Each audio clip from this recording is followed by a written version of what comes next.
More sanctions are coming down the pipe. The South Korean government announced a new set of unilateral sanctions on North Korea effective today.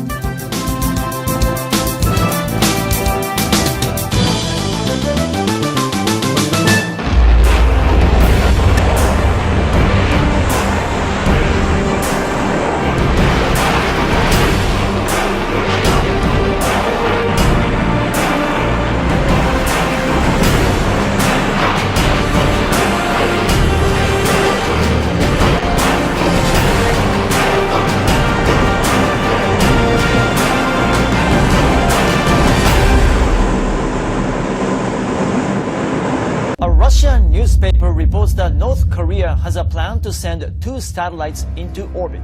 In February 2016, Pyongyang launched what it called a rocket carrying a satellite, but it was widely believed to be a test of a long-range ballistic missile. The government-backed newspaper quotes military expert Vladimir Krustalev. He recently visited North Korea and met with aerospace officials. The officials reportedly did not mention a specific date for launching the 2 satellites. One is said to be for Earth observation and weighs over 100 kilograms. The other is a communications satellite weighing more than 1 ton. The Russian expert says the plan seems credible in light of the advances North Korea has made with missile technology.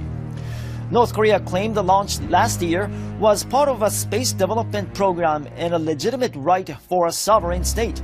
The UN Security Council condemned it as a clear violation of a UN resolution.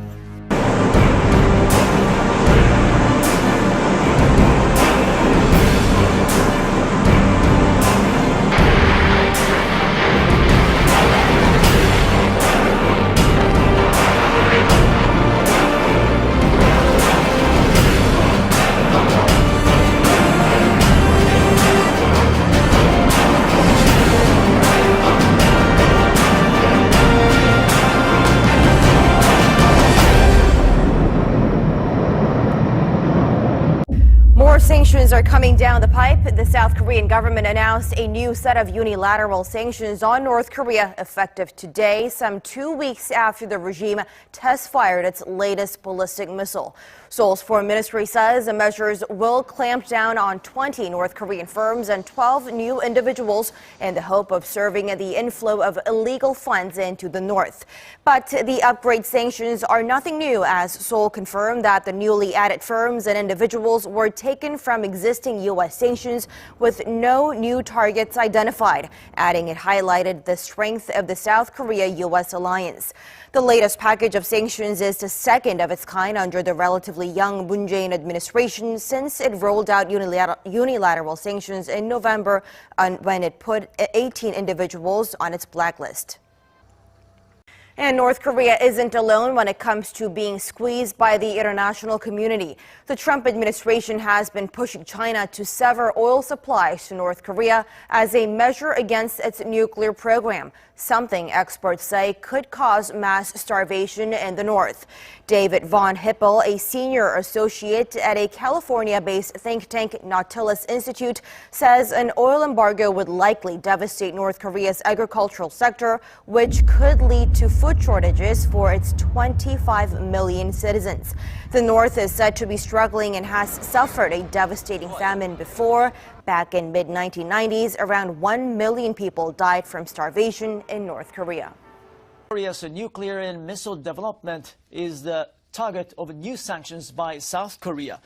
The measures go into effect Monday with the aim of cutting off funding. South Korea's foreign ministry says the measures are in response to Pyongyang's test launch last month of its ICBM-grade model, the Hwasong-15.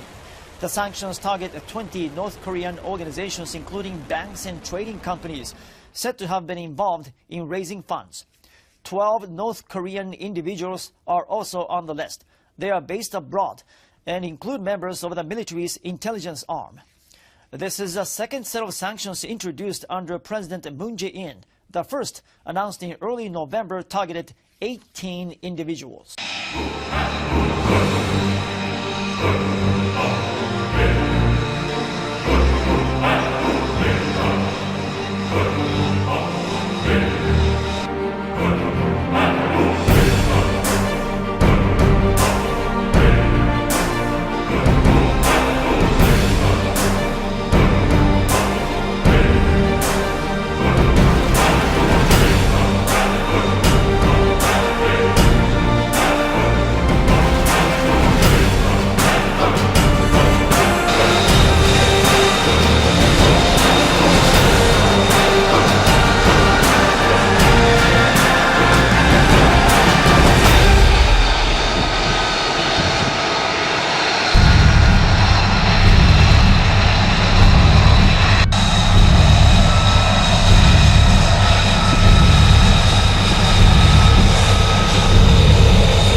U.S. ambassador to the United Nations says North Korea has become increasingly paranoid due to its growing isolation on the international stage.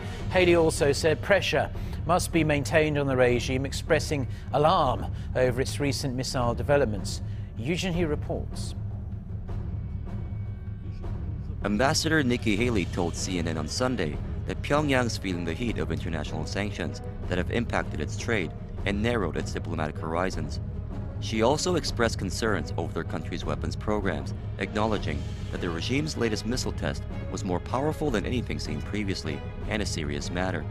In light of this, Haley stressed the importance of keeping a pressure on the regime with the help of the international community. The diplomat estimates that global sanctions on North Korea have cut off 90% of its total trade and 30% of its access to oil, saying every penny in revenues is money that could be diverted to its weapons programs. Haley expressed confidence that sanctions measures have already had a tremendous effect in achieving their goals. Meanwhile, Washington's top nuclear envoy is scheduled to visit Japan and Thailand this week to discuss ways to move forward with its pressure campaign on North Korea. According to the State Department, Joseph Yoon, the U.S. Special Representative for North Korea policy, is aiming to strengthen its partnership with both countries to encourage Pyongyang's return to the negotiating table. North Korea has test-fired 23 missiles since February, including an ICBM, which it claims can hit any part of the mainland United States. The message from the Trump administration remains mixed, however, switching between calls for dialogue and threats of military conflict.